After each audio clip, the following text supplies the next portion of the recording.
Yeah. So what else? What else has been on? What else did I see? Well, for Nintendo, getting our Reggie on here. My They're Reggie is ready for my body.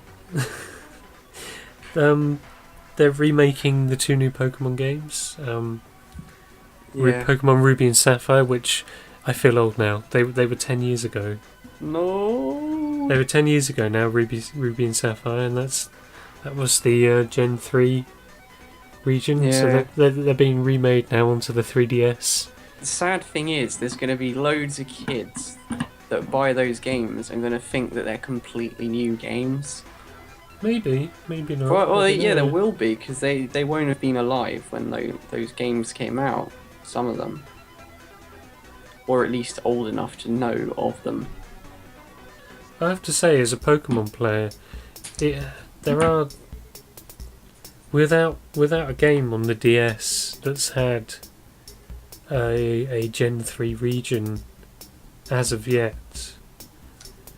It has been difficult. Well, it would be difficult to acquire certain Pokemon from that era without going back and, if I didn't have Ruby, Sapphire, or Emerald or any games,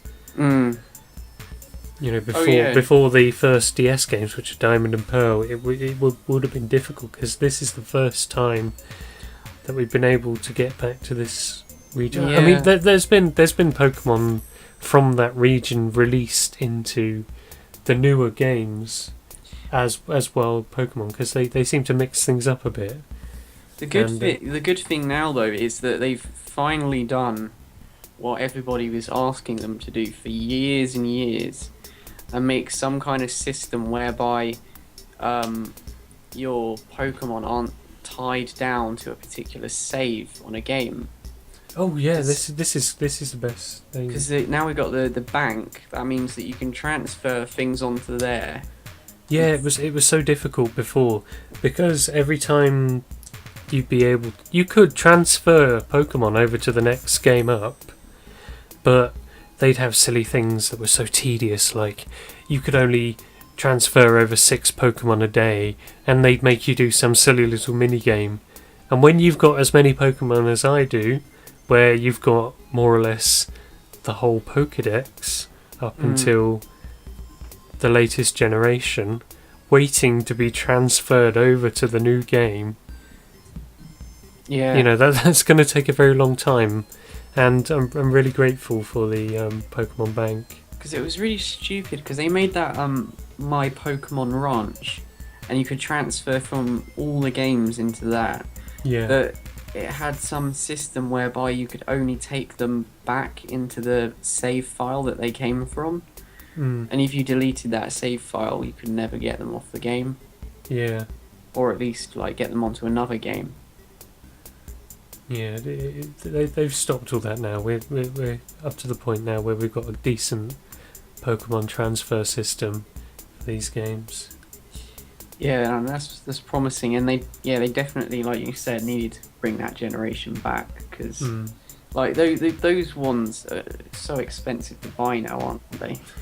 The originals. Yeah, it depends where you look, because you can find a couple of old independent game stores around that may have one gathering dust at the back of a case or something. Yeah, no, actually, I do know of one shop that probably would sell them, but most places overcharge for them. Like if you're trying to buy it online, you'll probably never get it for a good price.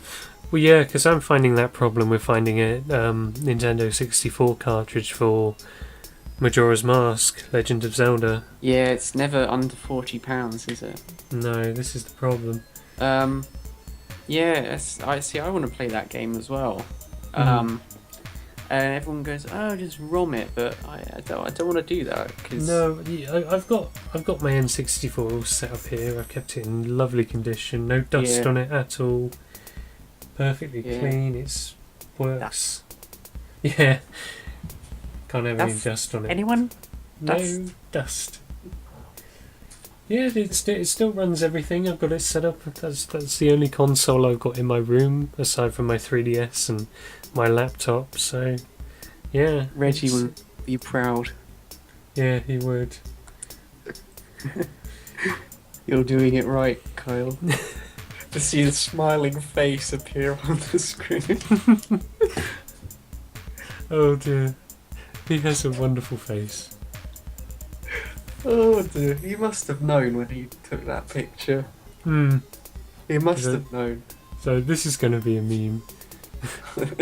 That's why he's smiling, because he knew. Hmm. He could tell it was going to happen.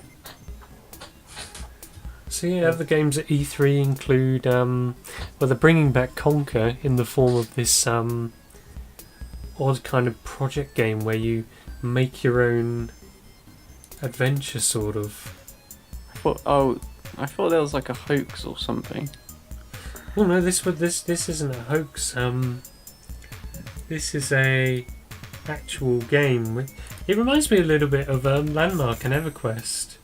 Mm. In a sense, that's another game I've been playing at the moment, Landmark, which is quite good. Although the problem with it at the moment is it doesn't really seem optimized very well, and I can only play it on the lowest quality of graphics, unfortunately, because Right.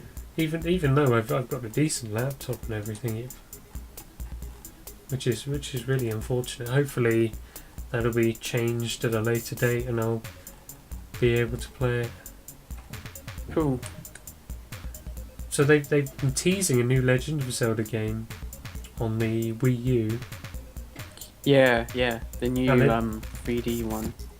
I've heard quotes being thrown around like it's Zelda meets Skyrim, and Oh god, everyone is gonna say crap like that because ever since Skyrim, everything that has like a vague fantasy style to it is gonna be compared to Skyrim.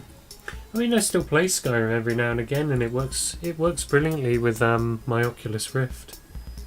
Oh yeah, no, there's nothing wrong with Skyrim. It's an amazing game. It's just that I think loads of people just think that everything that's fantasy is like Skyrim.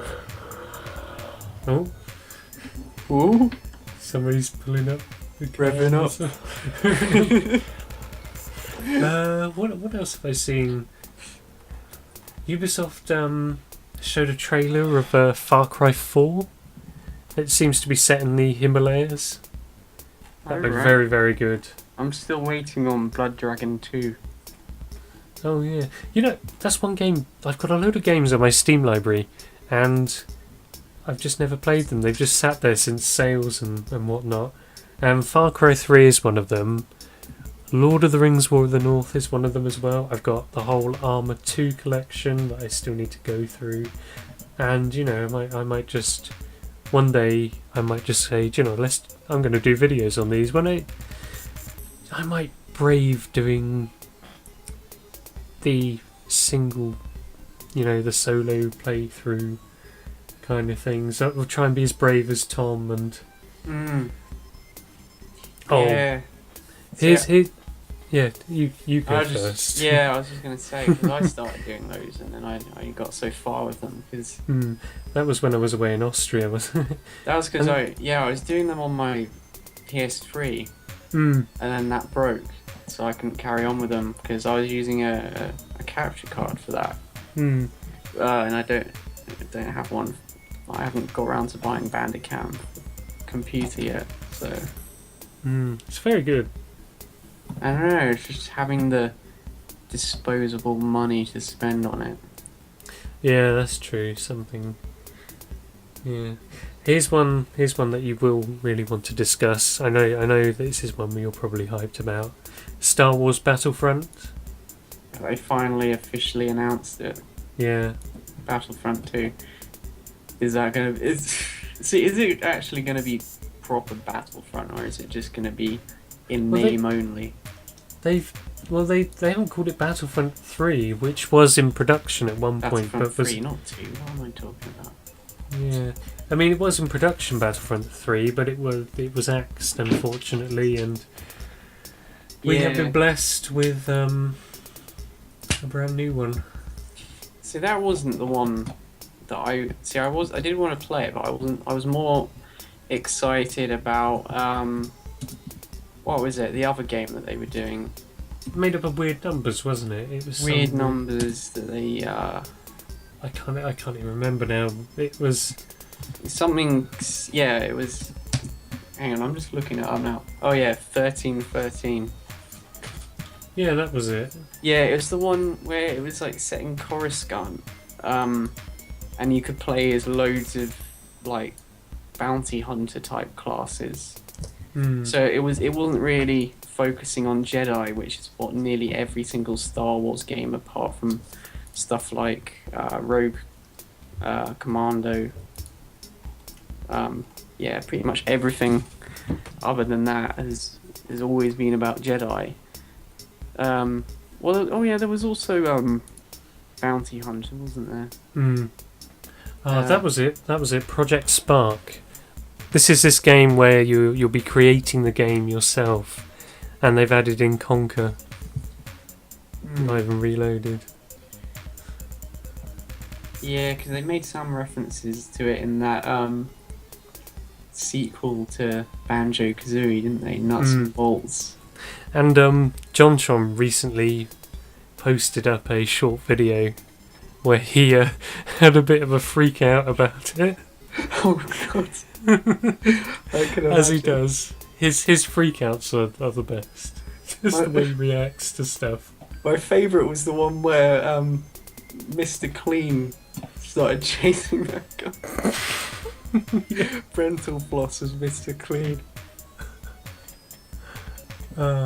So yeah, that's been that's more or less all I wanted to talk about E3, because there's loads of other stuff, and like there were games like Call of Duty, Advanced Warfare, and I'm not really into them. They don't really interest me. Sorry if they do interest you, but you know, I don't really care about that crap. Each to their own, you know. But yeah, I heard you had some spooky stories. Spooky stories. That's what I like to call it. Spooky stories. Well, it's not really spooky, scary. is it? It's spooky, scary skeletons. I don't know. I want to get off Mr. Bones' wild ride. Oh, hopefully this will be more entertaining than the countless hours of Mr. Blobby reruns I've been watching. Is that why they've been popping up? Yes, I've just maybe. been getting Blobby Vision recommended to me on every video. I was in fits of laughter at the DIY one this morning. It was Mr. Blobby with Noel trying to redecorate Blobby's house, and they were doing all the wallpaper, and Mr. Blobby just couldn't get it right. And in the end, he ended up encasing Noel in the wall between the wallpaper. I think I've seen that one. It seems to be familiar. And it just started to sound like your creepy pasta again. The one I liked the most was there was this like game show that the BBC did on CBBC. I think it was called The Incredible Games. And it had David Walliams on it as like the host before he was famous.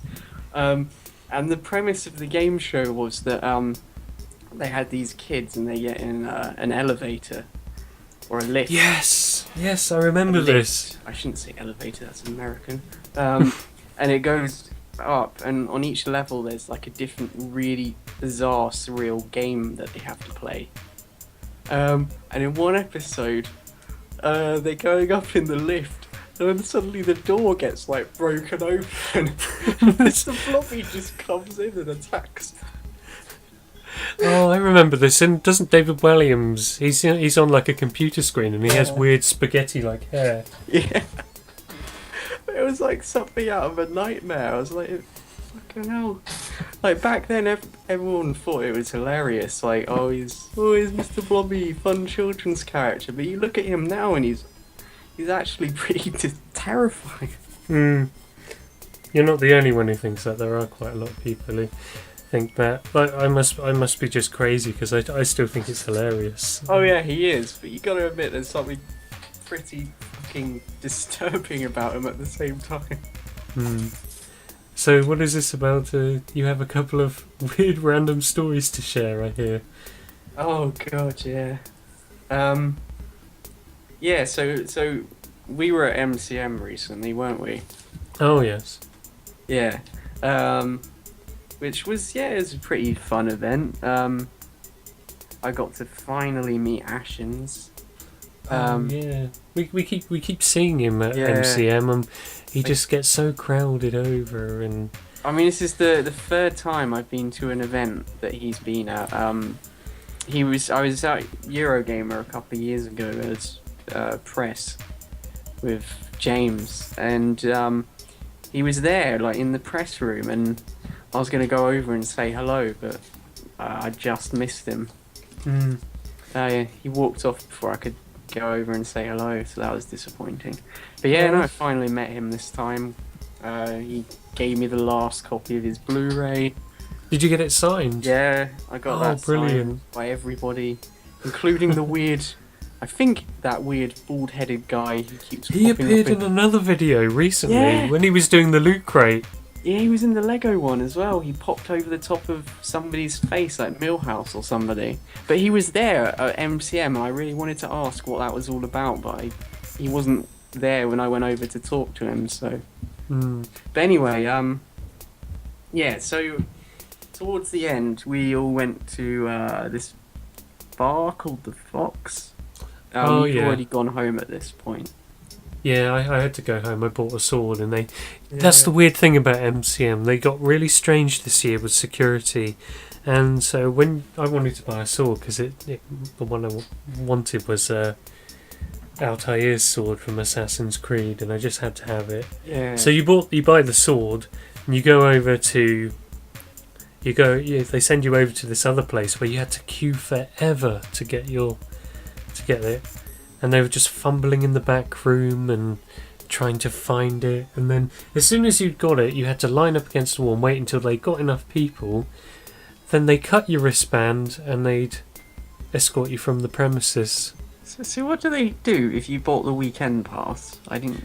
You weren't allowed to collect it if you had the weekend pass. You'd have to wait until the last day you were there. That's bullshit. I mean, last May it was a case of they just gave it to you there and then. Yes, it was in the box with the sealed security tape. Yeah, I've bought stuff like that from them twice, and that was the case. But this time security was in overdrive. But yeah. Anyway, that's why I wasn't there, and I was a bit tired as well. And yeah, it's understandable. But anyway, yeah. So we went to the Fox, and I went with Kit, my friend. So he's quite cool. We went to uni together, so he lives in Guernsey, so I don't often get to see him. So it was quite cool. That's quite a long way. That's Yeah. quite a way out. I think he's moved up to London now, so I'm probably gonna get to see him a bit more often. But yeah, no, we went there. We had a few pints, and we bumped into Control Alt Llama. Yes, you do. It happens a lot, doesn't it, with us? He'd stolen Tom Scar's signing sign, and it said Tom Scar autographs this way or something. Because Kit looks a little bit like Tom Scar, we're like, can we get away with this? So he walked around the Fox bar holding up the sign saying Tom Scar autographs. And some people did actually ask him if it was actually him. You had me fooled. I know. You had the MCM Expo page He looks fooled. like him, doesn't he? You know, I saw this photo on the MCM Expo page, and I genuinely thought you'd ended up with Tom Scar in the pub. And Oh, that would have been hilarious.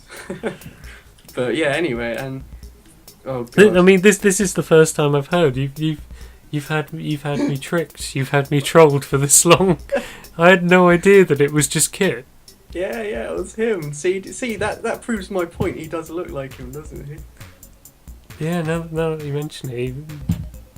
That was just a random coincidence because James stole that sign and we just bumped into him.